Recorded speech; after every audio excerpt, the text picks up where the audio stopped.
ఇస్తున్నారు. సరి అయిన సమాచారాన్ని ప్రజలకు ఏదైతే ఇవ్వాలో ఆ జర్నలిస్టులు కూడా అక్కడ రాకుండా చేస్తున్నారు. ఏదైతే గ్రామాల నుంచి వెళ్ళి ఆదివాసీ ప్రజలు బయటికి వచ్చి మాట్లాడడానికి ఏదైతే ప్రయత్నం చేస్తున్నారో వారిని కూడా రాకుండా చేస్తున్నారు. అక్కడ వెళ్ళడానికి కూడా చేస్తలేరు. వారికి కనీసం ఆహార సౌకర్యం కూడా కల్పించలేకపోతున్నారు. ఈ నేపథ్యంలోనే ప్రస్తుతం మనం చూస్తున్నాము, ఏ విషయంలోనూ కూడా జర్నలిస్టులను ఇంతగా వేధించినట్టు మనం ఎక్కడ చూడలేదు అని మనం చూసుకున్నాం. అది కావచ్చు కాశ్మీర్ ప్రాంతంలో కానీ అక్కడ రిస్ట్రిక్షన్స్ ఉన్నాయి కాబట్టి అది దేశ సరిహద్దు, ఇంకోటి దేశ రక్షణకు సంబంధించిన విషయాలు కాబట్టి మనం చేస్తున్నాం. ఈరోజు మన ఇంటర్నల్ పార్ట్ అయినటువంటి ఒక ఆదివాసీల మీదనే ఒక్కసారిగా ఇంతమంది కేంద్ర బలగాలను మోహరించి మీలాంటి జర్నలిస్టులను, సీనియర్ జర్నలిస్టులు కూడా అక్కడ వెళ్లకుండా ఏదైతే చేస్తున్నారో, అలాగే ఇప్పుడు చేయూతనిచ్చి అనేక మంది మాయిస్ట్ సింపథైజర్స్ కానీ మాయిస్ట్లను కానీ లొంగిపోవడానికి వారిని ఏదైతే చేయూత కార్యక్రమం చేస్తున్నారో దీని మీద మీరు ఉన్న సమాచారం ఏంది? మీరు దీన్ని ఎలా విశ్లేషిస్తారండి? మల్లజుల వంశీ గారు. ఓకే, ముందుగా ఛానల్లో ఉన్న మిత్రులు, అసలు దేశంలో అతి ప్రధానమైన అంశంగా ఉన్న మావోయిస్టులు లేదా కేంద్ర ప్రభుత్వ వైఖరి, రాష్ట్ర ప్రభుత్వం మాట్లాడుతున్న అన్నిటి మీద చర్చ పెట్టినందుకు మీకు ధన్యవాదాలు తెలియజేస్తా ఉన్నా. మీరు జర్నలిస్టులను అక్కడికి వెళ్ళనివ్వడం లేదు, అక్కడ ఏం జరుగుతుందో సమాజానికి, దేశానికి తెలియజేయడంలో నిర్బంధం కనిపిస్తున్నది అని అంటున్నారు. సరే, జర్నలిస్టులుగా మనకు దేశంలో కొత్త చట్టాలు, మనకు ఎక్కువ స్వేచ్ఛ ఏమీ లేదు. అసలు మనం ఇప్పుడు శాంతి చర్చలు, మావోయిస్టులు, కేంద్ర ప్రభుత్వము లేదా మన రాష్ట్ర ప్రభుత్వ వైఖరుల గురించి మాట్లాడుకునే ముందు మళ్ళీ ఇది 50 ఏళ్లుగా మావోయిస్టుల పోరాటం ఎందుకు బతికుంటున్నది, ఇంకా సాయుధ పోరాటానికి జనం ఎందుకు సిద్ధంగా ఉన్నారు, ఒక ప్రాంతం నుంచి ఇంకో ప్రాంతానికి మారినా డిమాండ్లు మారుతున్నా ఇంకా ఎందుకు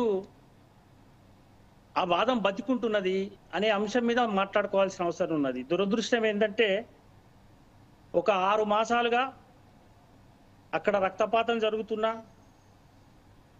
ఛత్తీస్గఢ్ మొత్తం ఆహాకారాలు, మారణ హోమాలు జరుగుతున్నా అసలు ప్రధాన మీడియా లేదా దేశవ్యాప్తంగా ఉన్న సామాజిక మాధ్యమాలు, జర్నలిస్టులు, మేధావులు చాలా ఉదాసీనంగా ఉన్నదని నేను ఆరోపణ చేయదలుచుకున్నా. గతంలో ఒక నక్సలైటు ఎన్కౌంటర్ జరిగితే దాని మీద కోర్టులలో డెడ్ బాడీ అక్కడి వెళ్ళక ముందు ఇంక్వైరీల కోసం వెళ్ళినాం. తర్వాత చాలా డిమాండ్లు అయినాయి, పోరాటాలు జరిగినాయి, ప్రతిపక్ష పార్టీలు దాన్ని బూటకం అని చెప్పిర్రు. కానీ ఇప్పుడు వందల మంది సామూహికంగా చంపబడుతున్నా కూడా దాని మీద చర్చ జరగడం లేదు, సీరియస్నెస్ పోయింది. అది పెద్ద విషాదం ఇప్పుడు. పైగా అమిత్ షా దేశ హోంశాఖ మంత్రిగా డెడ్ లైన్ పెట్టి నేను పలానా టైం వరకు, అంటే మావోయిస్టులను నిర్మూలిస్తా అని, నథింగ్ బట్ చంపడం, నేను చంపేస్తా అని చెప్తున్నాడు ఆయన. అసలు నువ్వు అట్లా అనడం ఏందయ్యా అని ఏ వ్యవస్థ కూడా, ప్రజాస్వామిక వ్యవస్థలు ఇవన్నీ కూడా ఏవి కేంద్ర స్థాయిలో, దేశ స్థాయిలో మాట్లాడలేదు. నిన్న ఒక 70 ఏళ్లుగా బర్నింగ్ టాపిక్ గా ఉండి దేశం మీద అనేక అమానవీయమైన దాడులు జరిపి ఉగ్రవాదుల్ని తయారు చేస్తున్న పాకిస్తాన్ అంశంలో ఇంత భావోద్వేగాలకు లోనై దేశమంతా ఒక్కటిగా యుద్ధం ఏదో ఒకటి తేల్చుకోవాలని చెప్తుంటే, ఎక్కడో ఉన్న ట్రంప్ మీరు బంద్ పెట్టండి అంటే ఒక కరెంటు స్విచ్ అయితే బంద్ చేసినట్టు కాల్పుల విరమణను బేషరతుగా ప్రకటించిన ఇదే కేంద్ర ప్రభుత్వం, ఇదే మోడీ గవర్నమెంట్ దేశ ప్రజల్ని, మన బిడ్డల్ని పాము తన గుడ్లను తింటదట కళ్ళు మూసుకుపోయి, అది డెలివరీ టైంలో.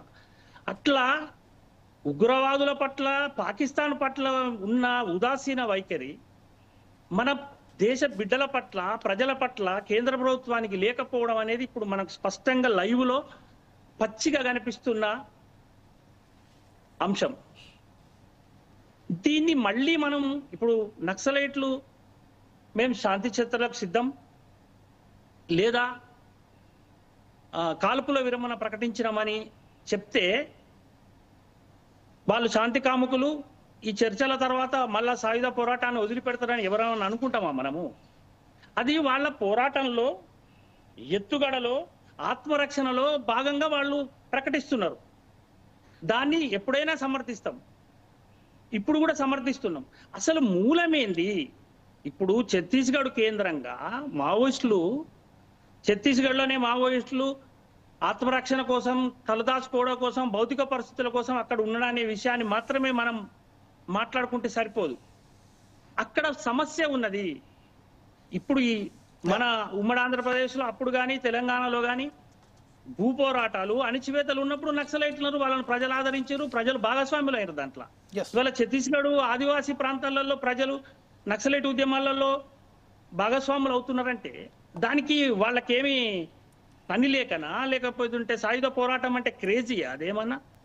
అక్కడ ఉన్న సంపదను మొత్తం దోచుకొని వాళ్ళు ఆకువలం తిని తరతరాలుగా బతుకుతున్న దాన్ని కూడా మేము నిషేధిస్తాము, దాని మీద రక్తపు టేరుల సంతకాలు పెడతామని చెప్తుంటే వాళ్ళు తప్పకుండా ఉద్యమకారులతో కలిసి వస్తారు కదా. తర్వాత ఛత్తీస్గఢ్ మీద, మావోయిస్టుల మీద జరుగుతున్న దాడిని ఒక రకమైన దాడిగా శాంతి భద్రతలో మళ్ళా శాంతి భద్రత దగ్గరకు వస్తున్నారు. 70 ఏళ్ల భారత పాలకుల వైఫల్యాలే కదా ఇవాళ ఇప్పటికీ నక్సలైట్లకు ఏదో ఒక డిమాండ్ మీద కొట్లాడే అంశం ఉండడం, అందుకు ప్రజలు భాగస్వామి కావడం ఎందుకైతున్నారు? నక్సలైట్లు అదేమైనా యూనివర్సిటీ అయింది చదువుకొని సాఫ్ట్వేర్ ఉద్యోగాలు చేస్తానని పోతుర్రా? ఇవన్నీ ప్రభుత్వ రాజకీయ పార్టీల వైఫల్యాలే.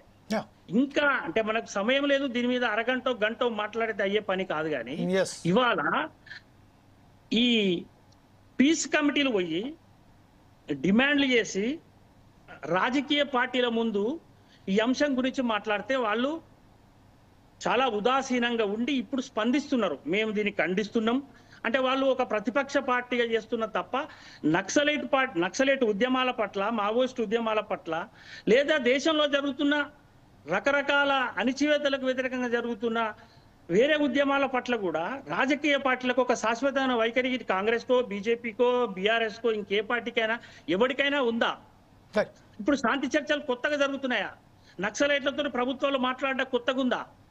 ఎన్నిసార్లు జరిగినాయి? తర్వాత జరిగిన వైఫల్యాలు ఏంది? ఇప్పుడు ప్రతి ఎలక్షన్ టైంలో అన్ని పార్టీలు సంక్షేమ పథకాలు అవి ఇవి మేనిఫెస్టోలో పెడుతున్నారు. కానీ నక్సలైట్ అంశము లేదా ప్రజలకు మౌలికమైన తిరుగుబాటుకున్న నేపథ్య అంశాల మీద ఏ పార్టీ అయినా ఒక శాశ్వతమైన ప్రణాళికలు కలిగి ఉన్నదా? Okay right sir. ఇదే వంశీ గారు ఇప్పుడు ప్రస్తుతం ఒకసారి మనం జంగా రాఘవరెడ్డి గారు ప్రస్తుతం చెప్పండి. మనం వంశీ గారు చెప్పినట్టుగా ఇది ఒక సమస్యని తీసుకెళ్ళినట్టుగా ఏదైతే ప్రతిపక్ష పార్టీలు ఉన్నారో దీని మీద సరి అయిన పద్ధతిలో స్పందించలేదు. కానీ ఎప్పుడైతే ప్రజా ఉద్యమాలు, ప్రజా సంఘాల వాళ్ళు ఎవరైతే ఒత్తిడి పెంచుతున్నారో ఆ నేపథ్యంలోనే ఈరోజు రాజకీయ ప్రతిపక్ష పార్టీలైనట్టు మీలాంటి పార్టీ వాళ్ళు కూడా ఈరోజు దీని విషయంపై మాట్లాడుతున్నారని చెప్తున్నారు. ఇంకొకటి దాని మీద అంత ఒత్తిడి పెడతలేరు కేంద్రం ప్రభుత్వం మీద అని ఏదైతే చెప్తున్నారు.